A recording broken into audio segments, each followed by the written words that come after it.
nianda sa Payuli. Tinawag na ako siya mga kaliugan sa iglesia.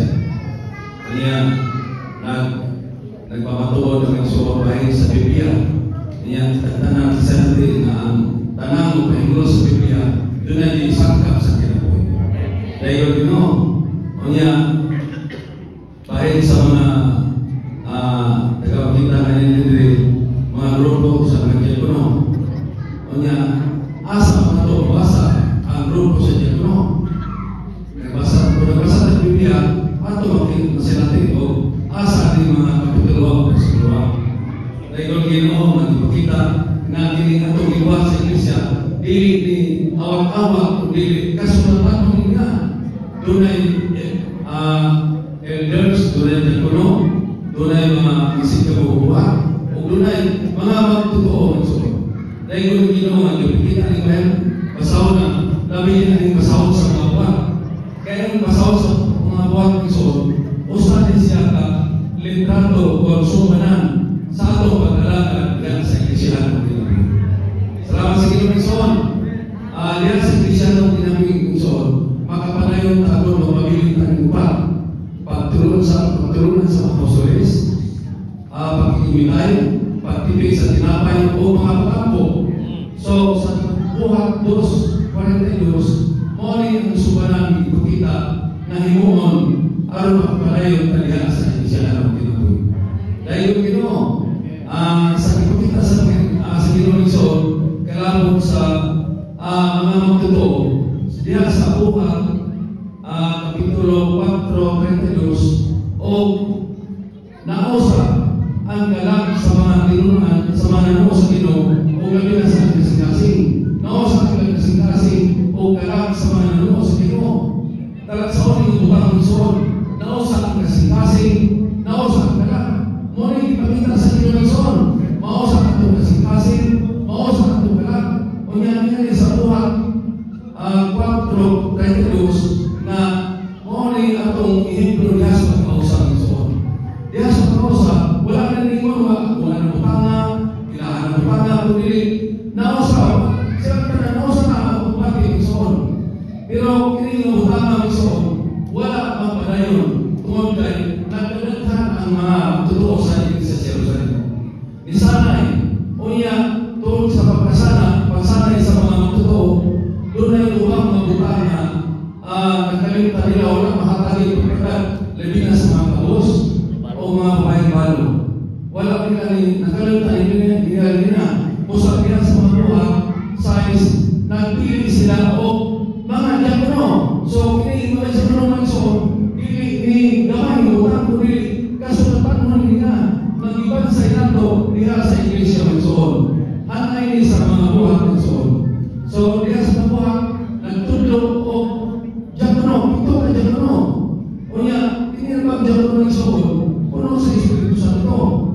O niya, sa dili pagkasabay, sa unang Kapitulo 3, diya, makita nato diha ang pagtudlo sa mga ansyano o diakono.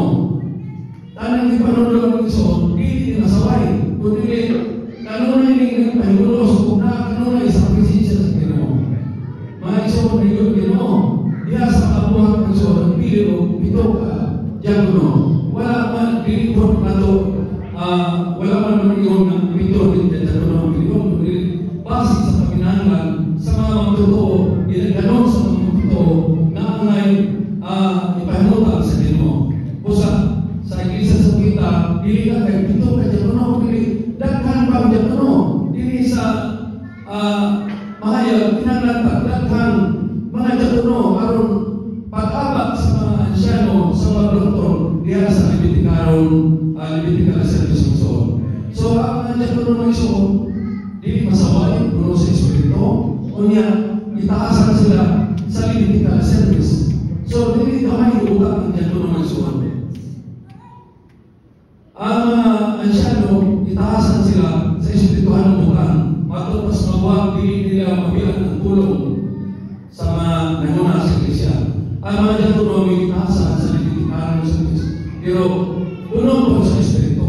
Kung tanaw na ito isoon sa ikang kasaysayan, si Esteban na puno sa Espiritu, gimartir. kundi nagdagat siya sa Ebanghelyo ng Soon, nahimo sa karakter. Si Filipe, nagdagat sa Ebanghelyo, nagdagat ang Europe. May Soon, kining tanan ng Soon, ipakita sa Ginoo. Sa naon sa kanilang kalag, kasing-kasing, may Soon, dahil yung Ginoo, na mao'y tinga sa Ginoo, sa mga magtutoo karong panahon na nung ibigin atong himo, na naman, aram mausap sa kasing-kasing, o mausap sa kalag. May Soon, salamat sa Ginoo. Mao'y tinga ko nato, may Soon, na nung buwasan ng Biblia, na nung pahinos sa Biblia, aron makapanay sa maturan, aron magkantanan, mausap tumong, pagpadayan sa maturan, pagsangkap sa kinaboy, dahil yung Ginoo na hindi sa Iglesia, di ini awak-awak na ito ako dili o sa pinagputan na panita sa Ginoo, aron sa tuyo ang mga gulo, aton sa Iglesia ng Soon, dunay hanay o dunay pagpambayunan. So, dili ang sa tuno, mga babae, mga kabasapunta sa Sunan ni Pablo, dunay mga Japonesa.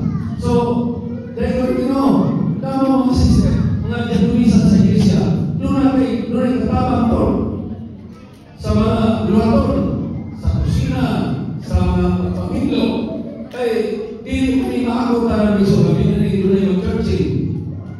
Dahil yung Ginoo, kung duha ay pasagdan, tulog ay pasagdan, magpapulitin yung soon. O niya, hindi katahotan yung pagkalaga. So, dahil yung Ginoo, iatas sa isa, pasikawain ta, diha sa luwaton sa Ginoo soon. Pagkatapos sa tunay pangsyon ito, doon ay pagkalagan ito, o kinitanan, doon ay tumong Ginoo,